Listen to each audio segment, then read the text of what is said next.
USL Aces Podcast. This is your host, Tom Sweezy. And if you're familiar with the MLS Aces Podcast, typically I have Jason Vivang next to me, but not today. I have Jose Tejas. Jose, one, thank you for agreeing to do this with me and taking on this whole new project. And two, let the fans know if you're a fan of just strictly MLS Aces content, let the fans know who you are and where you're coming from and all of that.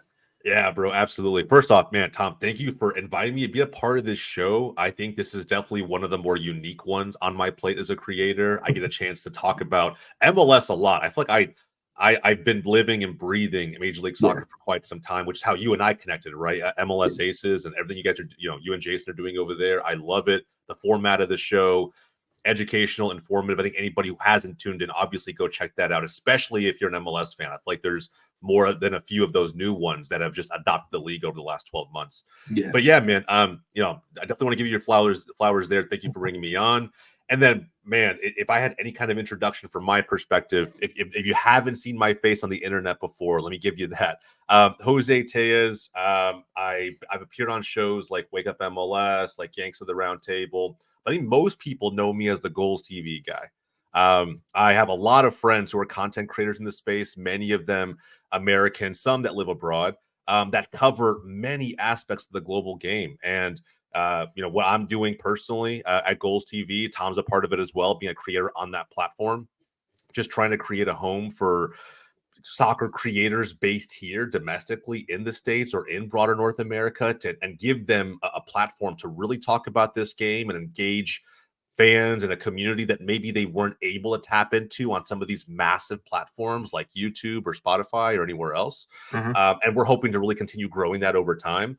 But man, the beauty of launching a platform like that with Goals TV is you get exposed to so much soccer, right? It can feel overwhelming at times. Even here in the States, it's been fantastic to branch out from my personal perspective as a fan. I've been all in on Major League Soccer for such a long time as a fan, and even more recently as a creator, that sometimes you can feel like it's this own little bubble that you really live in. And when you offered me an opportunity to talk about USL, especially considering that I kind of picked up the league this past season and kind of have my own takes and opinions that are slowly start to form. And hopefully I don't get flamed on this show by anybody. I'm not pretending to be a tactical genius or a Pep Guardiola of the USL. I think at the end of the day, I'm really just trying to branch into another league the same way that I've ventured into Major League Soccer or into college soccer or into anything European or abroad.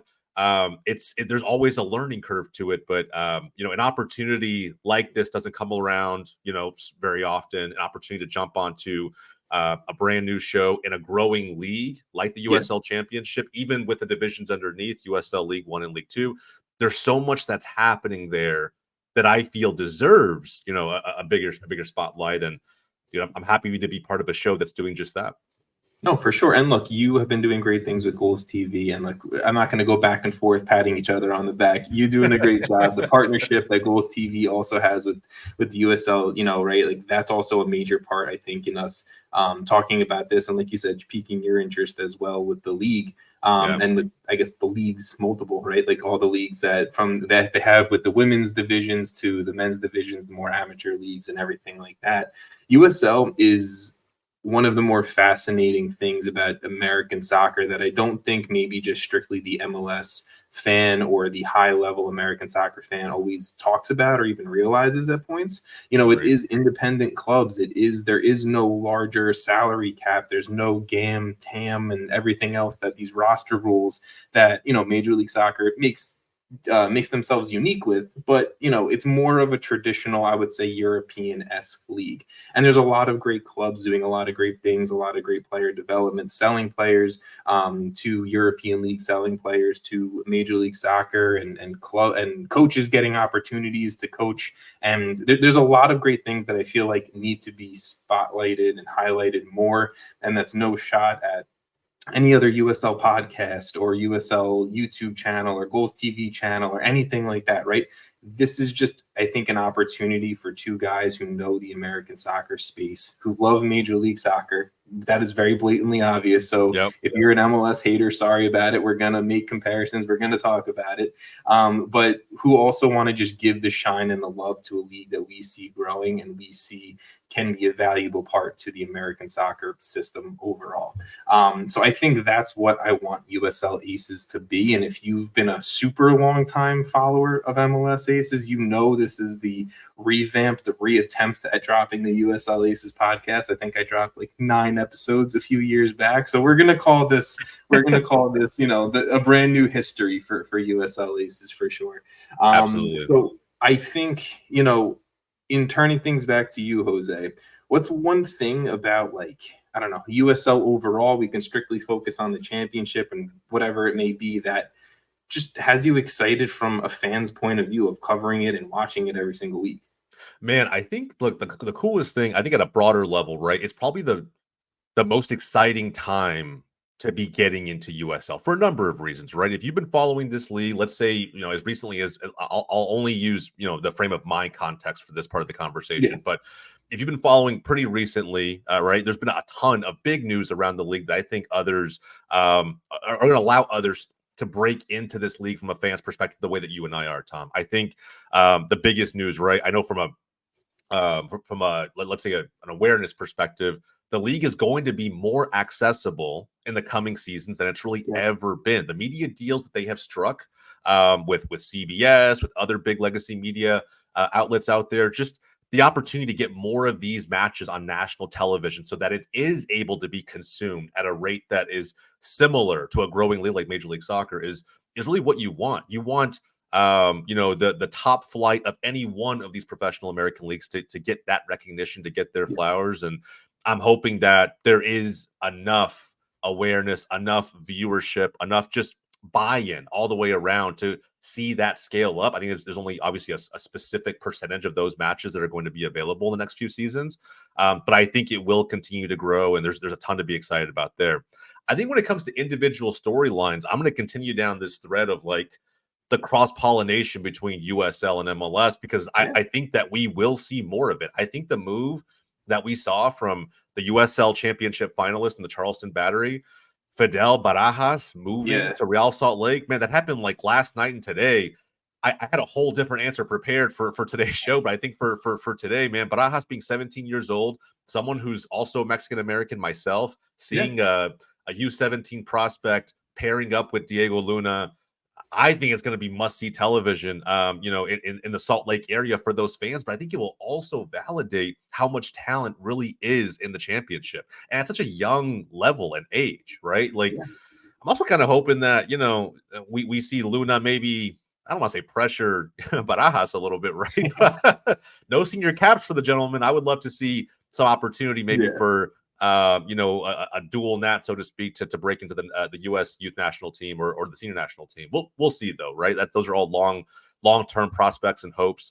But man, and outside of the championship, a storyline that I'm also paying attention to is, and I know this is going to be a show that really is directed towards the top flight of USL, and I'm sure we'll have moments where we talk about League One or League Two, but me having just moved from the Seattle, Washington area back down to Dallas to see Spokane just get a team, to see West Seattle and the Junction FC just get a team, matching some of the activity that we're seeing, Rhode Island FC launching their club within USL Championship. It's you just feel like there's growth in a way that we really haven't seen in previous years. And if there was ever a most exciting time to be a soccer fan in this part of the world, it's got to be right now. Lower league soccer has so much to say that I feel like we're almost going to have too much to talk about in the show.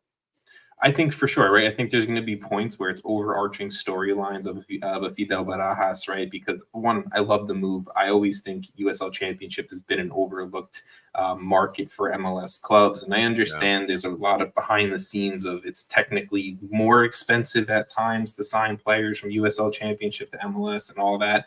I'm not diving into the weeds of that right now, but I think it's been an overlooked market. And shout out to Real Salt Lake for being a team that consistently looks at the market. Diego Luna, Barajas, like you said, and also Kevon Lambert, they signed last season as well from Phoenix Rising in the USL Championship. So I mean, there's a lot to talk about from the high level of that. There's going to be individual moments and games that are going to be interesting, right?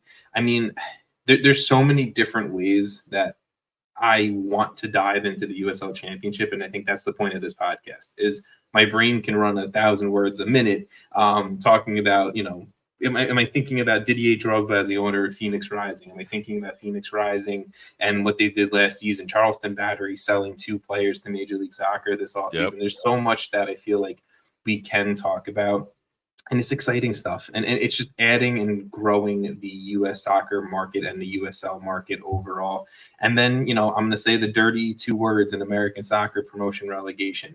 Is that a possibility for the future? Can it be? USL League One and USL Championship are growing at rapid rates, and I think that is another thing that makes USL a little bit different in a good way from Major League Soccer, and a little bit more exciting in different ways than Major League Soccer. So I mean, look, I have so much I want to talk about. I have so much, that I want to reach out to the fans for and get their takes, and ask if they have questions for us to maybe kind of, again, bridge that gap between the overarching American soccer analysis to specifically USL. I have players I want to talk to. I have coaches I want to talk to. And thankfully, that is something that I've been able to kind of work with and talk with USL players for years, and I'm hoping I can be able to kind of get them onto this podcast for us to break down and kind of get into their brain a little bit. How is operating as a USL player different than operating as an MLS player, or operating as a Danish first division player, or whatever it may be? What challenges, what positives are there, and everything like that. So there's a lot that this podcast is going to bring, and I just think it has me excited, 1, to do that, and 2, to do it with you, Jose, because I know how passionate you are about the game, Absolutely, bro. And look, I think the one thing you mentioned right there towards the end is massive, right? I think that fans can't ignore that, is that there are certain opportunities that breaking into USL from a fan's perspective and a creator's perspective, I think just offers that, frankly, Major League Soccer doesn't, right? I would say the level of access that you possibly can get to players, personalities, and most importantly, stories that just make this, I'm talking about the broad game, right? In general, on this side of the world, making it more relatable. I think USL has a strong opportunity to do that, right? Whether it's through the stories of some of these players, how they got to where they were. You and I both know that career paths aren't linear, right? There isn't only one way to do it. And some of these stories that these guys have are almost mind-blowing. And I'm so ready to kind of jump into all of those through the lens of this podcast. But even past that, right? I would say you mentioned Pro Rel. I think USL paving the way for what a closed version of Major League Soccer system could look like somewhere, years down the road. I have my own theories and hot takes there.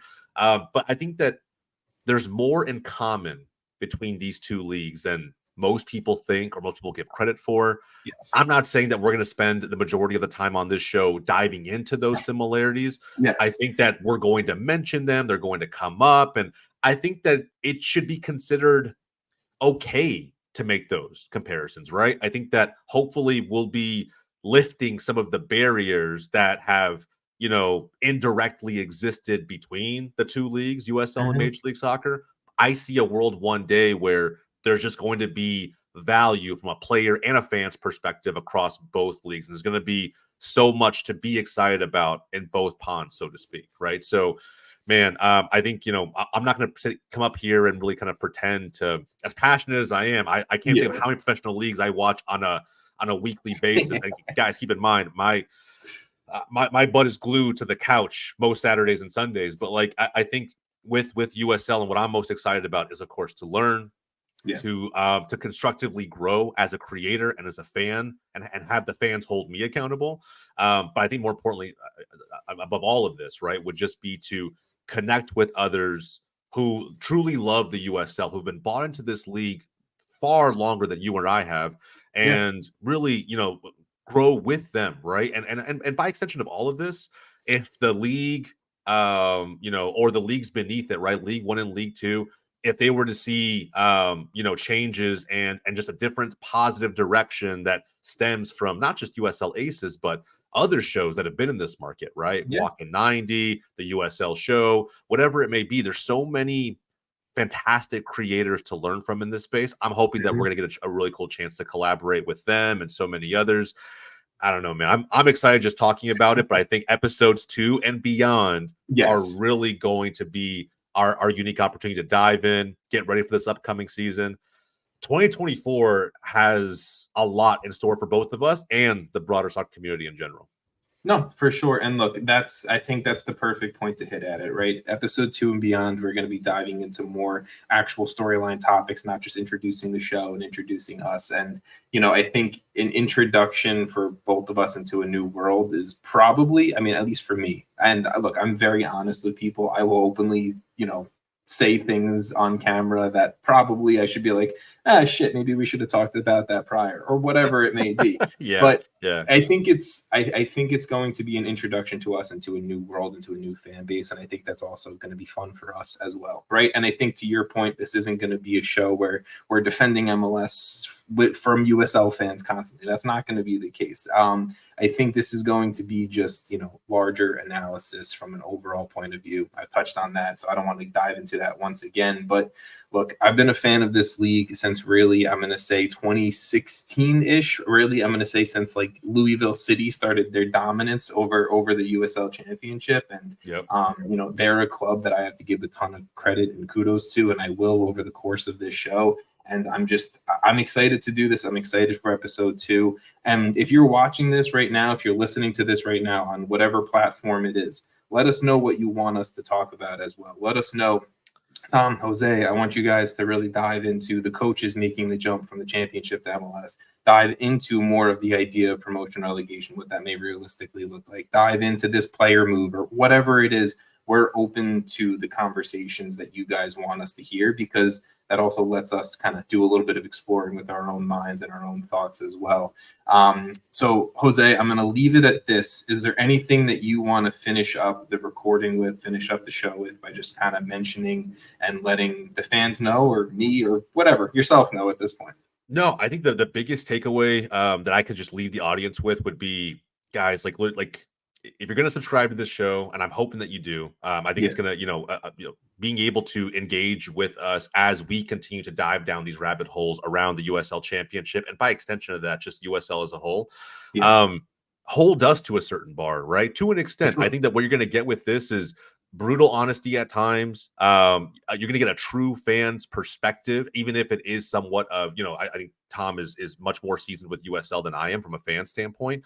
But that doesn't mean that once I start to truly develop my passions for, and that's one thing I'll say right now, is I don't even necessarily have per se a favorite team. I've always flocked to the markets that I've lived and operated in and built a strong affinity and love for, and that has always kind of dictated where I go with my teams. But USL is a blank slate. So what I'll leave you guys with more than anything else is, tell me who my favorite club should be. I have more than a few friends who are massive Charleston Battery fans. I'll be honest, I kind of like how fiery, no pun intended, how fiery the Phoenix Rising fan base really is. I saw plenty of healthy debate and banter on the timeline, and especially when leading up to that USL Championship final. I can't wait to see what the fans have in store for us as part of this show. So, guys, please let me know. Make your case in the comments down below for who my favorite club in USL Championship should be. I'm taking applications. The best application is going to win. So that I'm going to leave you guys with that. No, I mean, look, I'm in a similar boat too. New York, I know as of right now, I know that that's going to change in the future, soon enough future, but the New York, New Jersey market does not have a USL championship, or USL League One organization or club for me to be a fan of. I have a lot of clubs that I like what they do. I've mentioned Louisville, I've mentioned Phoenix, so I'll take it too. However you want to convince me, then I'll go with it as well. But Jose, man, thank you for hopping on board with this, and I want to create something special with this, and I think we will, and I think our U.S. soccer minds can do that for sure. If you guys have listened to this or watched this, thank you so much for spending about 20 minutes of your day with us. Episodes in the future will be longer, conversations will be longer, but again, that's all going to be the interaction between me, Jose, and you guys listening and following along. So thank you guys, and stay tuned for episode 2. See you.